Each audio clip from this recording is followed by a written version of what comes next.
Merci d'être avec nous, Madame, Monsieur, bonsoir. À la une de l'actualité ce soir, cher Oumar Anne, devant le jury du dimanche, reconnaît les retards dans l'exécution des travaux de l'université Amadou Mahtar Mbow.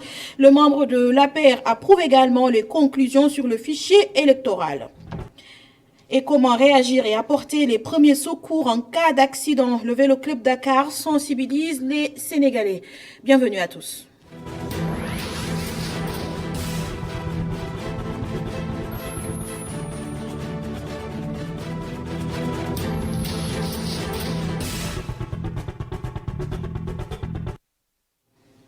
Le retour au Sénégal de l'ancien président de la Fédération internationale d'athlétisme, initialement prévu ce dimanche, a été reporté à lundi, a indiqué une source proche de ce dossier à cause d'un dernier problème administratif. Le retour est différé à lundi et il viendra par un vol d'Air France en début de soirée, précise la même source.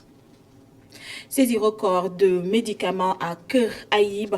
La brigade commerciale des douanes, subdivision de Kaolack, région douanière du centre, a effectué une saisie de plusieurs tonnes de médicaments estimés à plus d'1 milliard, compte tenu des 649 kg de comprimés testés positifs à la morphine pure, dont la valeur reste à déterminer. Cette saisie a été faite sur un camion frigorifique en provenance de la Gambie. L'université Amadou Mahtar Mbow n'est toujours pas livrée. Le ministre de l'Enseignement supérieur, de la Recherche et de l'Innovation reconnaît des dysfonctionnements dans l'exécution des travaux et promet une suite dans cette affaire. Sur sa table, des préavis de grève, Cheikh Oumar Anne révèle des discussions en cours avec les syndicats d'enseignement supérieur, le SAES et le SUTES. Ce dernier invite le gouvernement au recrutement de 500 enseignants par an pour un délai de 10 ans. La synthèse de votre émission Jury du dimanche, c'est avec Abdourahmane Li. Les risques d'instabilité sont réels dans les universités publiques sénégalaises, mais le ministre de l'Enseignement supérieur tempère. Deux dossiers chauds sur sa table, deux préavis de grève, celui du SAES et du SUDES. Des discussions sont en cours avec ces syndicats d'enseignants du supérieur, rassure le ministre de l'Enseignement supérieur, de la Recherche et de l'Innovation. Mais des discussions qui n'aboutiront très certainement pas au recrutement de 500 enseignants par an pendant 10 ans. Le bon nombre, c'est les moyens. Aujourd'hui, le gouvernement met sur la table 200 et sur les 200, nous avons engagé les recteurs à en créer. À chaque fois que le gouvernement donne un nombre, les recteurs en créent autant. Cela veut dire que on va aller autour de la création de 350 à 400 par an ou an, oui. Non. C'est une revendication syndicale. On les recevra, on leur dira quelles sont les positions du gouvernement sur cette question-là. La problématique des infrastructures universitaires. Un autre des points de revendication des syndicats d'enseignants du supérieur. Un problème que la tutelle reconnaît. Cheikh Oumar Anne annonce que les universités Amadou Mahtar Mbow de Diamniadio et El Hadj Ibrahima Niasse du Sine Saloum seront livrés dans un délai d'1 an au plus tard. S'agissant de l'université Amadou Mahtar Mbow, le ministre de l'Enseignement supérieur annonce un investissement de 25 milliards. 25 milliards en plus des 30 milliards initialement investis dans ce chantier au bénéfice de l'entreprise Marilis BTP qui n'a pas achevé les travaux. Je confirme qu'il y a eu 30 milliards de dépensés avant que je ne sois ministre de l'Enseignement supérieur. Le gouvernement a sorti les 30 milliards qui ont été engagés intégralement par le ministre de l'Enseignement supérieur. D'accord. Et les travaux on n'a pas terminé. Cette situation sera gérée nécessairement comme il se doit. Et les responsables seront suivis. Ce qu'il faut retenir, c'est que le gouvernement a constaté qu'il y a un dysfonctionnement réel. On a replié le chantier en main. Le président s'est engagé à faire terminer lui-même les chantiers qu'il a domiciliés au niveau de la présidence de la République. Un retour à l'orthodoxie, c'est ce que prône le ministre de l'Enseignement supérieur concernant les critères de sélection des masters et d'attribution des bourses. En d'autres termes, Cheikh Oumar Anne invite les parties prenantes au respect des normes académiques. Cheikh Oumar Anne s'en prend à l'opposition qui récuse les conclusions des experts internationaux. Pour le responsable de l'APR et de Benno Bokk Yakaar, les remarques de M2D sont irrecevables. Cheikh Oumar Anne s'est par ailleurs exprimé sur les violences consécutives au redécoupage de la région de Dakar. Il est interrogé par Mamadou Ibra Kane.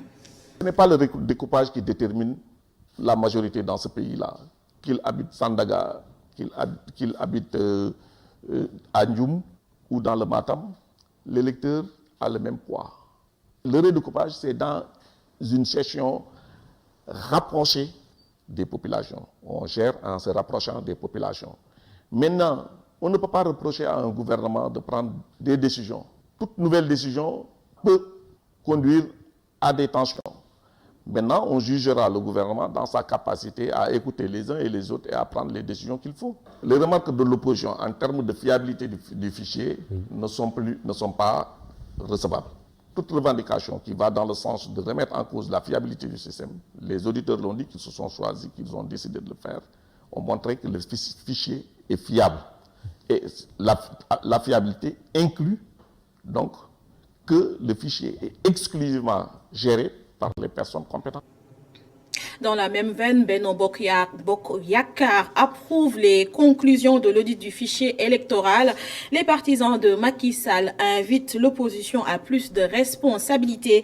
Ils ont aussi rejeté l'arrêt de la CEDEAO et rappellent à l'organisation communautaire ses jurisprudences. La mouvance présidentielle a tenu une conférence de presse ce samedi.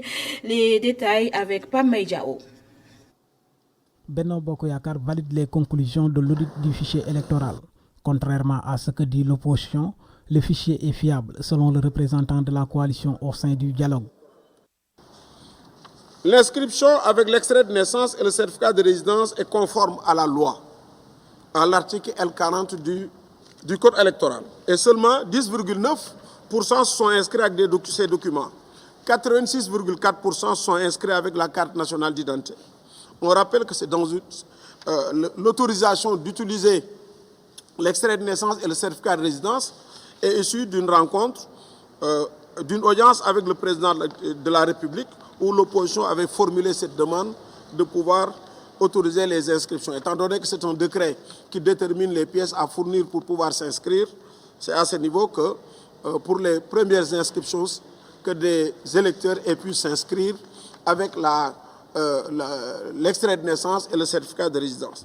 C'est faux donc, ce que l'opposition annonce, ce que l'opposition en fait dit, il n'y a pas eu de nouvelles inscriptions sur les listes électorales dans cette période-là de 2 ans. La mouvance présidentielle rejette également les directives de la CEDEAO. Le professeur de droit constitutionnel et ministre conseiller décèle les manquements de la Cour de justice de la CEDEAO tout en rappelant à l'organe sa jurisprudence. Il faut dire ici que la Cour se démarque de sa jurisprudence. Pourquoi? Parce que la Cour a considéré, depuis 2005, que la compétence de statuer sur des recours en matière de droits de l'homme lui est reconnue. La Cour a toujours considéré qu'elle statue sur des violations avérées et prouvées des droits de l'homme. Ici, la Cour a considéré qu'il n'y avait pas de violation avérée et prouvée des droits de l'homme, mais qu'il y avait une violation hypothétique. Donc la Cour s'écarte de sa jurisprudence. Deuxième grief qui est formulé. Deuxième grief. Dans tout ordre juridique communautaire, les États reconnaissent à la Cour un certain nombre de compétences, mais ces compétences ne peuvent pas remettre en cause ce qu'on appelle l'autonomie politique et constitutionnelle des États. Cela veut dire quoi? Cela veut dire que les États, même membres des communautés, disposent de la faculté, de la prérogative de déterminer leur propre organisation constitutionnelle et politique. La mouvance présidentielle invite l'opposition à faire preuve de responsabilité afin que les élections se tiennent à date échue. Problématique de l'emploi des jeunes, accès aux emplois générés par le pôle urbain de Diamniadio. Voilà les points forts de ce panel du conseil communal de Diamniadio qui a vu la participation des femmes et des jeunes de la localité. Le compte-rendu de Babacar Seck. Pour répondre aux besoins de formation et d'emploi des jeunes de Diamniadio, le conseil communal de la jeunesse a organisé un panel qui a regroupé tous les acteurs concernés. Nous sommes dit qu'il fallait mettre en place un panel pour inviter la délégation générale à l'entrepreneuriat des jeunes et des femmes et discuter avec eux sur ces mécanismes de financement, permettre aux jeunes de pouvoir accéder à l'information, de pouvoir se préparer, de pouvoir s'outiller pour pouvoir peut-être capitaliser au maximum ces financements-là.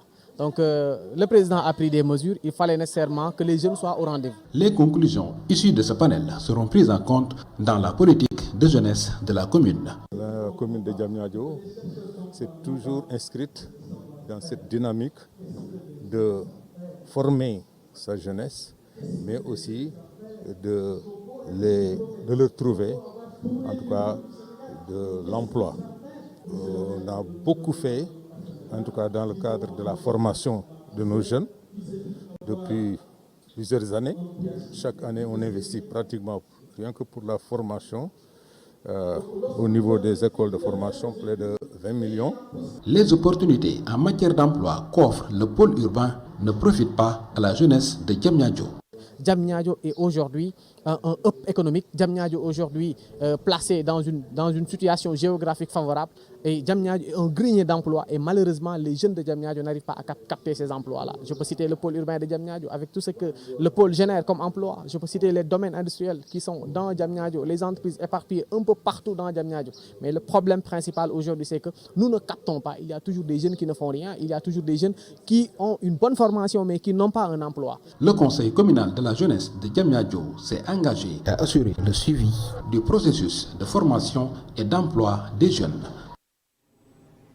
Autre chose, des accidents de la circulation sont souvent filmés et partagés sur les réseaux sociaux. Un acte jugé à la fois incivique et insouciant. Pour freiner le phénomène, le Vélo Club Dakar et d'autres associations de cyclistes à travers une campagne forment et sensibilisent sur les premiers secours en cas d'accident. Mamadou Dian et Séléman Diallo, reportage.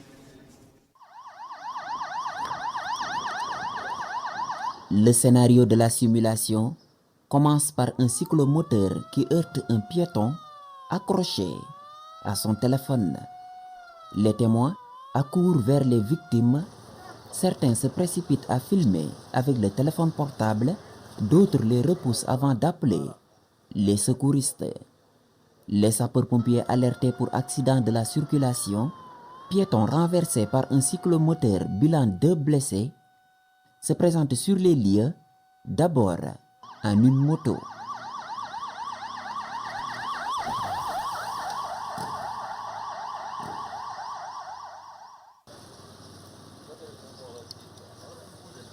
Les pompiers échangent avec les blessés.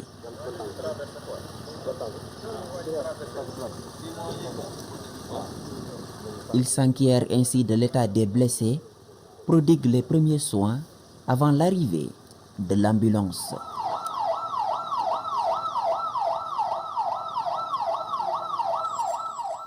Les accidentés sont portés dans le véhicule sanitaire pour être acheminés à l'hôpital. Ils ont trouvé 2 victimes couchées, l'une souffrait d'un trauma corporel, l'autre fracture de la cheville, un trauma au niveau du cou. Vous avez vu, après le motariste est venu, il a mis la prise latérale, il a enlevé le casque, il a mis le collet cervical. Ensuite, il vient, c'est l'autre victime, l'ambulancier est venu, il a pris tous ses soins pour l'autre victime en posant la telle au niveau de la cheville. Et si vous voyez, si la victime est tellement atteinte, on ne peut pas avoir 2 victimes dans une même ambulance. C'est pour cela qu'il a appelé un renfort. Des cyclistes regroupés autour de Vélo Dakar Club, cyclistes du dimanche et Vélo Passion, mutualisent leurs efforts pour sensibiliser sur les premiers secours. Juste pour sensibiliser la population et les cyclistes sur les accidents routiers, comment faire les premiers secours. C'est pour cela qu'on est venu ici, pour qu'on nous forme comment faire les premiers secours. Puisqu'on a tendance, s'il y a accident, on vient, on filme, on les renvoie sur les réseaux sociaux et les télévisions. C'est pour cela qu'on a jugé nécessaire de faire cette formation pour que les gens puissent apprendre comment faire les premiers secours. Filmer des accidentés de la route, un comportement auquel les sapeurs-pompiers appellent à renoncer. Les badauds-là ont tendance à filmer les accidents sans autant appeler les pompiers. Ça, c'est des gestes à bannir. Parce que la personne là, la vie de la personne est tellement sensible. Personne ne veut pas qu'on le photographie ou bien le filme et l'envoie sur les réseaux sociaux. Donc, c'est très important à ce que les gens prennent ou bien prennent tous les soins nécessaires à ne pas effectuer ces genres de gestes. Pouvoir offrir les premiers soins aux accidentés de la route, en lieu et place de filmer, tel est l'objectif de cette formation. Les cyclistes prennent les vélos pour la sensibilisation. Vélo Dakar Club compte pérenniser cette conscientisation. Les cyclistes veulent mener le combat afin que la maîtrise des premiers secours soit inclue dans le processus de l'obtention des permis de conduire. Mamadou Dian, pendant ce temps, l'association Manco d'Effar Transport déplore l'état désastreux des routes, souvent cause d'accidents. Les tracasseries policières sur la route également déplorées à l'occasion de la journée de récital de Coran dédiée aux victimes de la route qui s'est tenue à Fass Barigo. Le compte rendu de Gorondaklo et Tchernofaï. L'association Manco d'Effar Transport a organisé une journée de récital de Coran dédiée aux victimes de la route à Fass Barigo, commune située dans le département de Gossas. Une tribune pour les transporteurs de monter au créneau pour déplorer l'état des routes, souvent vecteur de nombreux accidents. L'état des routes fait des causes. L'état des routes, y compris les ânes. Si tu prends l'exemple de Ndjoudjouf, c'est un âne qui traversait qui a causé cet accident.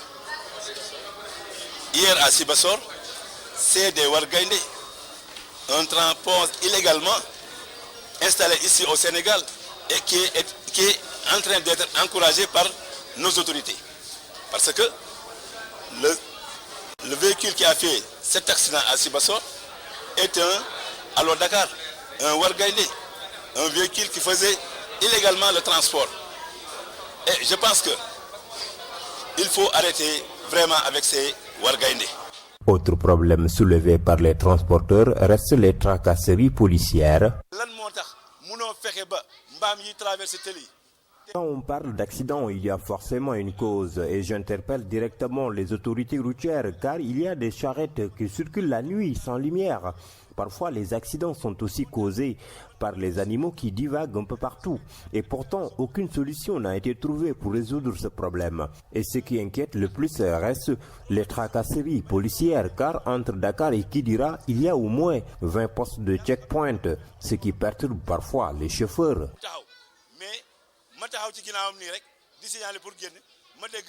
En cette journée de prière dédiée aux victimes de la route, les membres de l'association Manco d'Effar Transport profitent de l'occasion pour inviter davantage les transporteurs de Sinur dans l'objectivité. La COVID-19 a fait 2 décès aujourd'hui et sur les 1053 tests effectués, 27 sont revenus positifs. 14 cas graves sont actuellement pris en charge en service de réanimation et 49 patients ont été contrôlés négatifs, donc guéris. La journée de la Croix-Rouge internationale a été célébrée dans la banlieue, une occasion pour la Croix-Rouge sénégalaise de rendre hommage aux volontaires qui, depuis 58 ans, font un travail désintéressé pour soulager les populations les plus vulnérables. Mamadou Lamine Fati signe le compte-rendu. Un thème qui démontre l'engagement de la Croix-Rouge durant ses 158 ans d'existence. La Croix-Rouge sénégalaise célèbre les volontaires en cette journée internationale, commémorant la naissance de Henri Dunant, fondateur de la Croix-Rouge. Tout à l'heure dans la salle, vous avez entendu réciter les 7 principes fondamentaux de la Croix-Rouge, qui sont la base du travail humanitaire consacré par les volontaires de la Croix-Rouge. Au Sénégal, ils sont, rien que pour les jeunes, plus de 30 000 volontaires. Au niveau des membres, nous sommes plus de 60 000 volontaires dans le pays, répartis dans 45 départements au Sénégal. Lors de la pandémie, nous avons su mobiliser 3203 volontaires qui étaient dans les centres de traitement, mais qui étaient aussi dans la sensibilisation et la recherche des cas Covid, ainsi que l'accompagnement dans les centres de confinement. Tout à l'heure, vous avez entendu un témoignage vibrant de la responsable de Daralgam qui a utilisé une centaine de volontaires, 96 précisément, pour faire le travail de sécurité, d'hygiène, mais aussi de soins. Des actions humanitaires à l'endroit des populations les plus vulnérables. Un sacerdoce au quotidien des volontaires de la Croix-Rouge, salué par la présidente nationale. Le thème de cette année décrit fondamentalement le travail quotidien des volontaires de la Croix-Rouge. Quand on parle d'inarrêtable, vous avez pu écouter par vous-même le discours de la responsable de CTE. Ce n'est pas le discours de la Croix-Rouge, c'est un discours de quelqu'un qui a vécu avec les volontaires de la Croix-Rouge. Nous sommes inarrêtables parce que nous nous engageons pour une vision, pour une idée. Nous nous engageons par pur volontariat, avec beaucoup de désintérêt. Nous ne cherchons pas de salaire pour ce que nous faisons. Nous cherchons simplement à soulager la personne quand il en a besoin ou au moment où il en a besoin. Pour cette journée internationale de la Croix-Rouge, l'honneur est rendu aux volontaires, surtout en cette période de pandémie où l'action de la Croix-Rouge sénégalaise est magnifiée par bon nombre